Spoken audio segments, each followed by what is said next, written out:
Apple নামটা young জেনারেশনের বুকে একটা আলোড়ন সৃষ্টি করে। প্রত্যেকেরই স্বপ্ন থাকে একটা অ্যাপেলের আইফোন নেওয়ার। সেই অ্যাপেলের কারখানা তৈরি হতে চলেছে এবার ভারতে।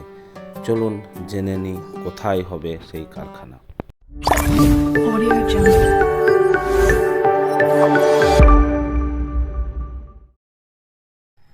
ভারতে অ্যাপল ফোন সরবরাহকারী সংস্থা ফক্সকন আগামী 2 বছরের মধ্যে ভারতে তাদের কাজ কমপক্ষে 4 গুণ বাড়িয়ে দিতে চাইছে।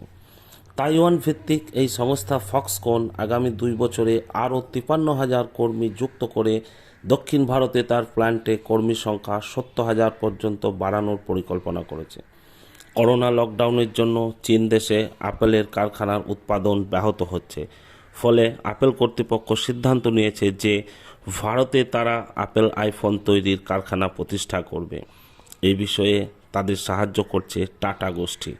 কেন্দ্রীয় টেলিকম মন্ত্রী ডক্টর অশ্বিনী বৈষ্ণব বলেন, ভারতের বৃহত্তম অ্যাপেল আইফোন উৎপাদন ইউনিট তামিলনাড়ুর হোসুরে স্থাপন করা হবে। এই কারখানায় 60,000 লোক কাজ করবে।